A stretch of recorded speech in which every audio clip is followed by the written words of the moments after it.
Howdy. Greg Swann here. This is the Church of Splendor. I don't think I look all that splendorous right now. It's 5:30 a Saturday morning. I am in Tampa, Florida for the 21 convention. I just did 13 hard miles on the exercise bike in the fitness center, which was wonderful. I ride my bike every day, but an exercise bike is a more serious proposition than riding a bicycle. You don't ever stop. So I'm good and sweaty, and that feels real good. I am really worn out.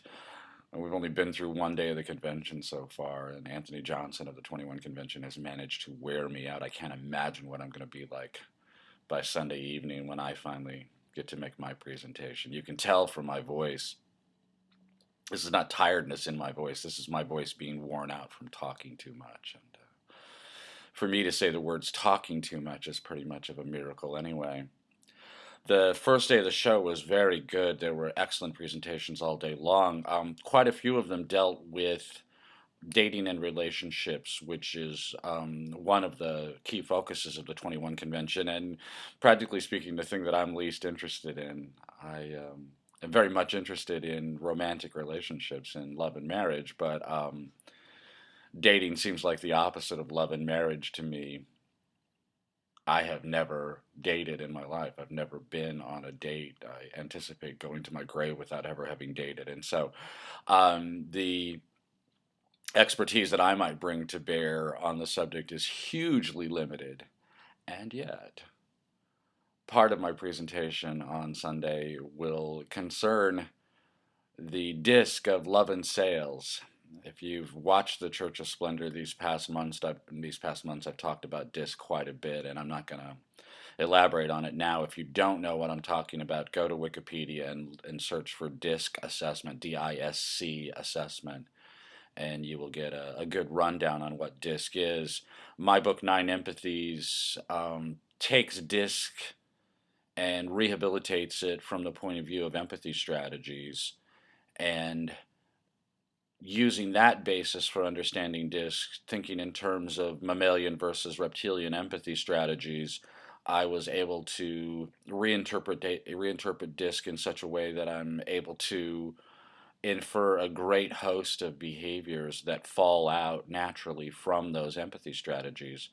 And so that's one of the things I'm going to do tomorrow. I'm going to be talking about the book Shiley's Delight, which is free right now, is free all this weekend, free October, today's the 25th, the 26th, and the 27th. It's free through Monday. All of my books are on sale for 99 cents, and that's the lowest price that I can offer them at Amazon. These are all Kindle books. You can get the print books if you want. They're substantially more expensive, but I will remind you that it is 2014 and your aversion to ebooks is irrational, disproportionate to the facts. That if you want to spend 10 times more for a paper book, go right ahead.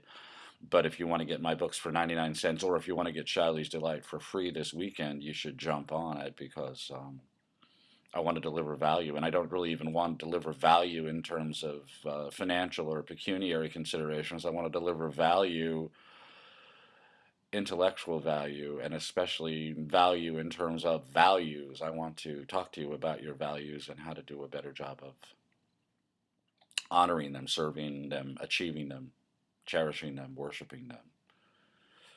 So in the presentation that I'm going to give, I will be dealing with a lot of the disc stuff that I talk about in Shiley's Delight, but because it's the 21 convention, I've added two charts that are not in Shiley's Delight. I have a huge spreadsheet of my disc inferences, and I took two of the charts that I built into that spreadsheet and added them to my presentation. One of them will be the disc of poker. If you're a poker player, if you want to be a poker player, if you want to get better at playing poker, I will show you how to do it by understanding the people that you're playing against, by identifying their natural disc profile, the way that they make choices when they're choosing authentically, and in consequence, by understanding what their authentic choices look like, you'll be able to recognize when they're bluffing. I will teach you how to identify bluffing, a real high C approach, cautious approach to identifying bluffing, which is really kind of a sociable or a driven mammalian way of understanding poker, but I can document how it actually works so that people of a more cautious temperament who are not as clued into the mother tongue cues of authentic or deceptive behavior, I will teach you how to identify them so that you can tell when somebody really has the nuts or when they're representing that they have great cards when in fact they have garbage. But I'll do that in the presentation. If you're not present for this presentation, if you don't watch the video when Anthony makes it available, you'll never learn the disc of poker from me. But I do want to go through the disc of love and sales now. You will see this if you watch the Church of Splendor. The people who are here in Tampa probably won't see this until they get home, but obviously they'll see me do it live on Sunday. But I want to go through it just to make my contribution to the dating relationship side of the 21 convention. So let's take a look at this. I'll put the chart on the screen while I go through it, and I will talk about the implications of what's going on here. This all relates to the ideas of transactions that I've talked about many times before with the Church of Splendor.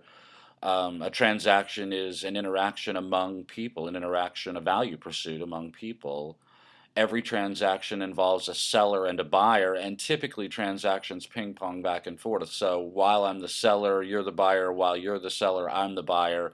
And those roles will transfer back and forth as each one of us is pursuing our own values. We interact in order to achieve reciprocal mutual benefit from one another, but that benefit takes the form of selling and buying. And when I say selling and buying, I'm not talking about necessarily material values, and I'm not talking about financial values. I'm talking about values of any sort, whatever.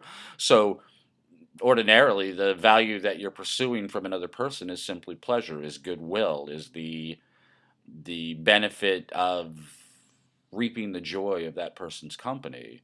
And you don't think about selling and buying in that circumstance, but I always think about selling and buying because you are the seller when you're trying to persuade the other person to your point of view, and you're the buyer when that other person is trying to persuade you to his point of view. And those acts of persuasion are always going on, and so I'm always looking at human social interaction as transactions.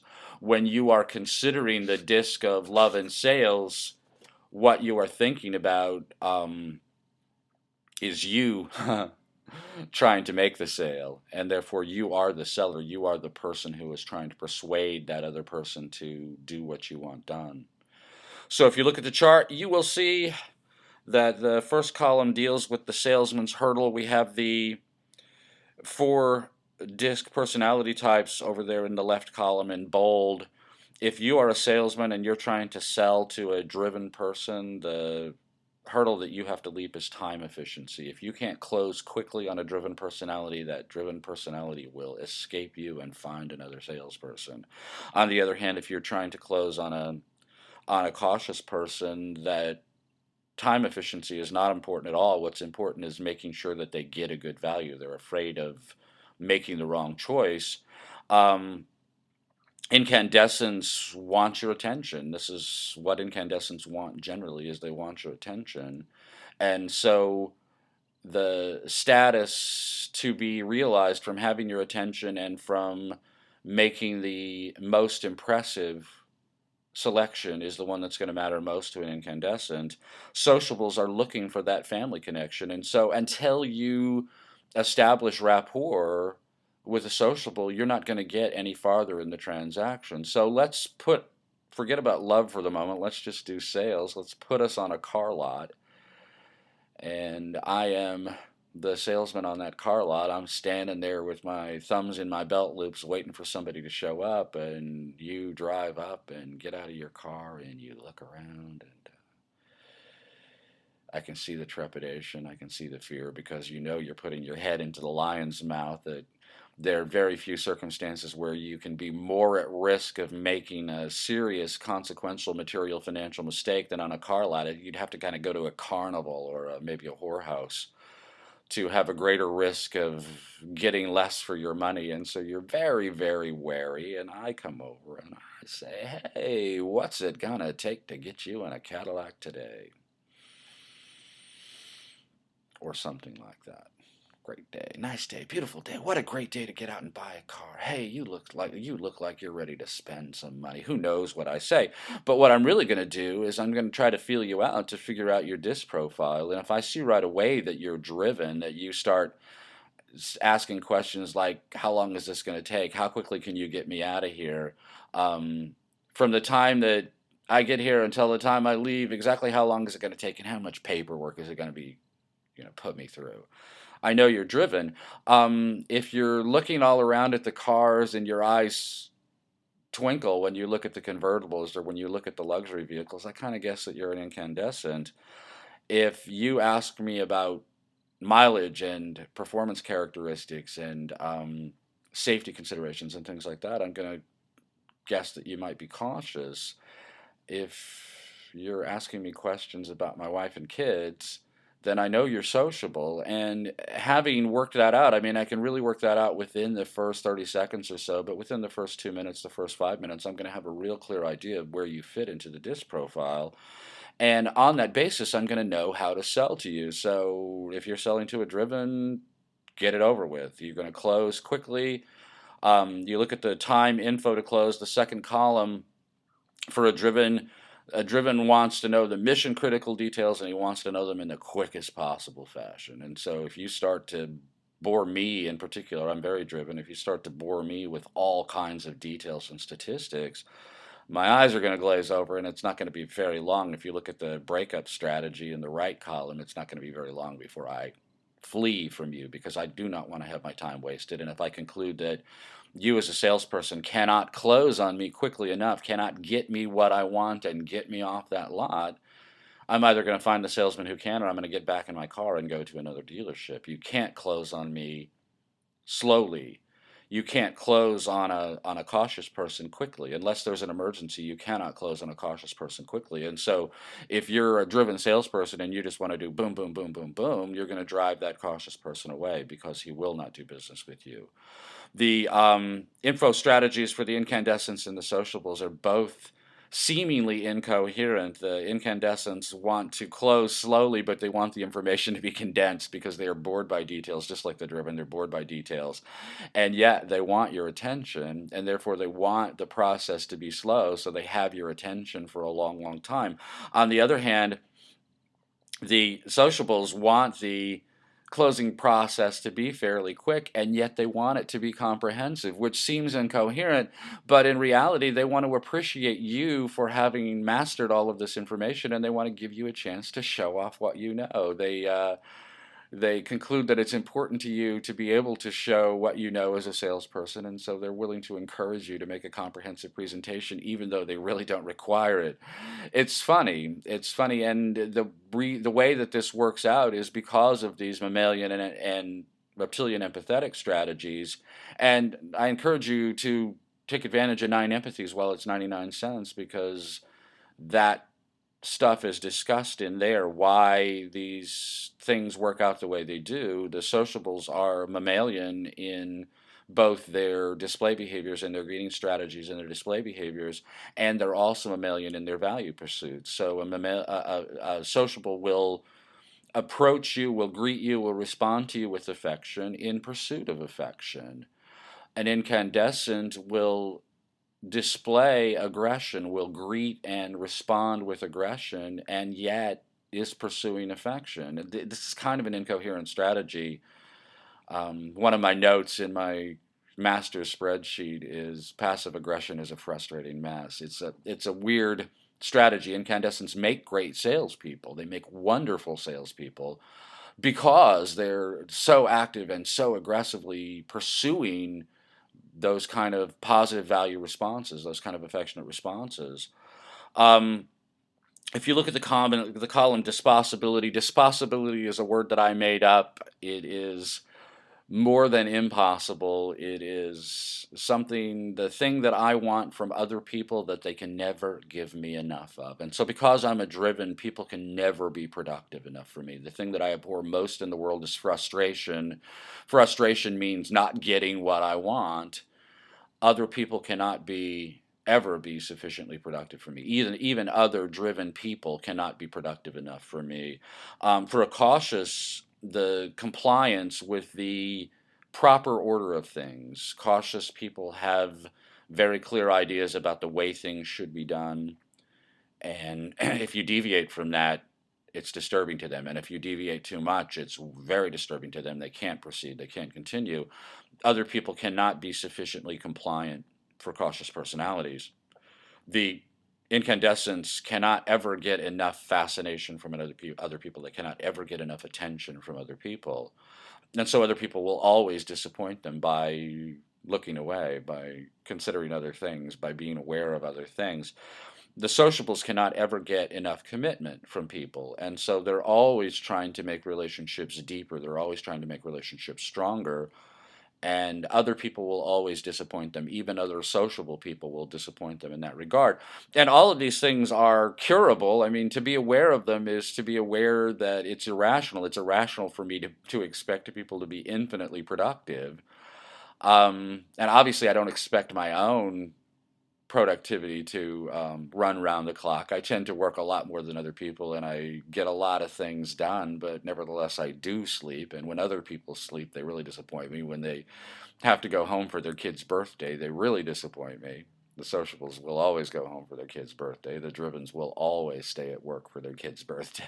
This is how so many drivens end up divorced, and I managed to do that myself also. But having recognized it as possibility, you can at least be aware of it and counter program for it in your mind to be aware that what I'm expecting from other people is unreasonable, and therefore I need to back off and consider their needs also. If you look at the breakup strategy, drivens break up by flight, incandescents break up by distancing. In other words, they never really tell you it's over. This is the guy who never calls back.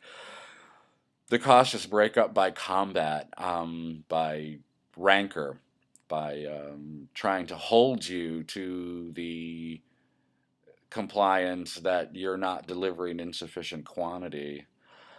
Sociables break up by reconciliation. The wonderful blues song that Janis Joplin brought to our attention, Women as Losers. This is why women as losers, because sociables break up by reconciliation. Women very often are sociable. They have two beautiful fountains of storage on their chest that make them predisposed to be sociable. The other strategy that you will often see with women is the incandescent strategy, the prom queen, the attention whore. Um, you can, if you're dating and you're trying to close on women, if you can successfully attract the attention of an incandescent woman, you could probably close on her fairly quickly, but you probably can't close on her twice, because once she's had your attention, she needs to move on to some other fascinator, someone to be fascinated by her temporarily. This is kind of sad. On the other hand, sociable women are the ideal mates for a man. They are the ideal wives for a man because they are so terribly committed to the relationship. But the trade off is the man also has to be committed to the relationship. This chart, if you take the time to really understand who you're dealing with, so in the first place, you're going to have to profile. You're going to have to do the disc profile first and figure out where people are in the disc assessment. But once you've figured that out, you can figure out how to close on them. And when I say close, always be closing. Alec Baldwin in Glenn Ross. What a wonderful title. No one can pronounce it.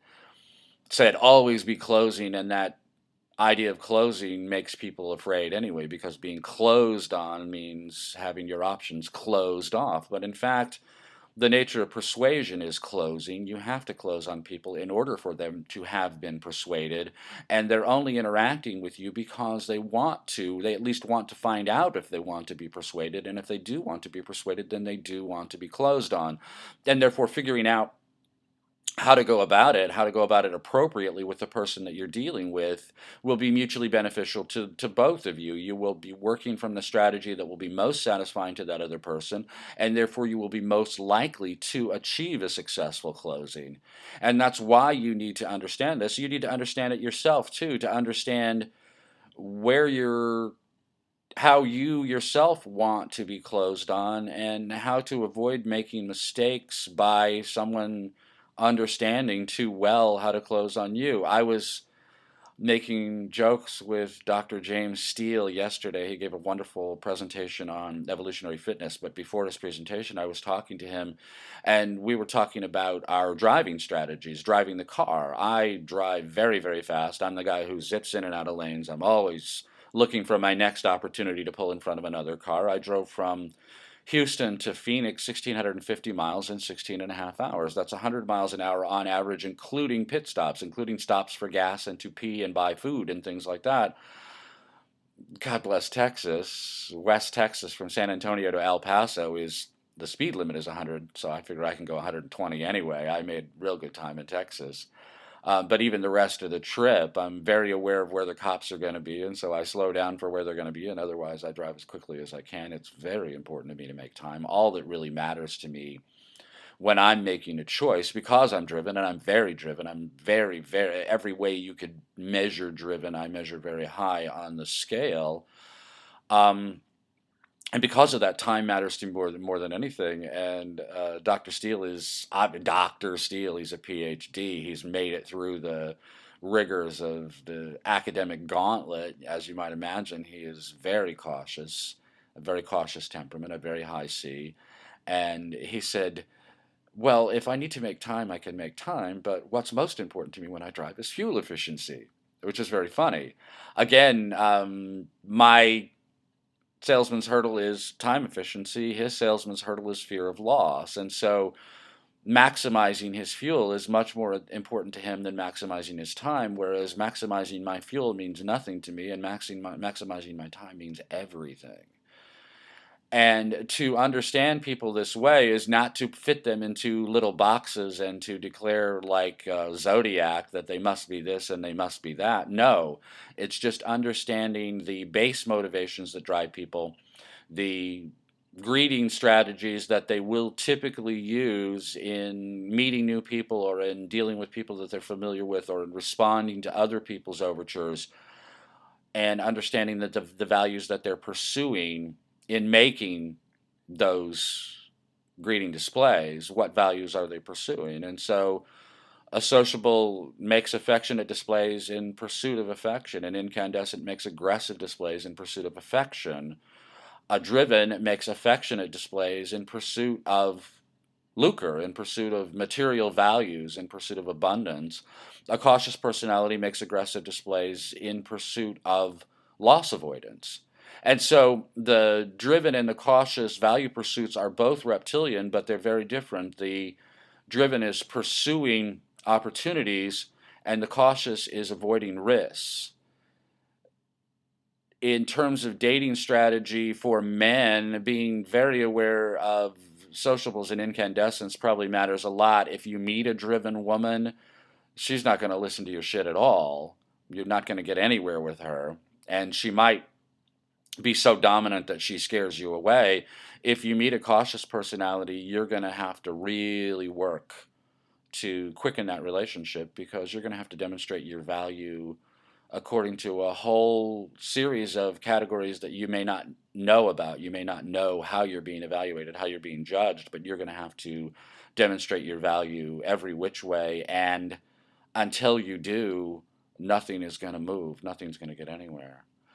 I encourage you to watch the video from the 21 convention of my presentation when Anthony makes it. I haven't made the presentation yet, and yet I'm promising you that you're going to enjoy it. But I encourage you to watch it when it becomes available. That's how you'll get the disc of poker, for one thing. But I am very grateful to you for attending to me at the Church of Splendor, and especially this week where I am away from my normal milieu. I don't have Cherry Bomb, my guitar, with me. I brought a ukulele, but I'm sparing you the plunking of my ukulele. I brought a ukulele because I'm a driven and I have to have something to do. If I don't have something to do, I get frustrated. If I get frustrated, I get cranky. If I get cranky, I make you cranky. And so knowing my dispossibility is productivity, other people's productivity, and that when I'm stuck in places where people can't produce for me, I want them to produce anyway. Knowing that I abhor frustration more than anything else, I anticipate it. I anticipate running into the wall of frustration and I have things to do. I bring a ukulele with me, or I bring a little basketball with me, or if I can, I bring a guitar with me so that I can do something else. When there's nothing else you can do something else instead. I anticipate that I'm going to need to do something else, and so I brought the ukulele, but I'll spare you my awful ukulele playing, even worse than my guitar playing. But meanwhile, I'm very grateful to you for making time for me, and I will talk to you soon. Thank you so much. Bye bye.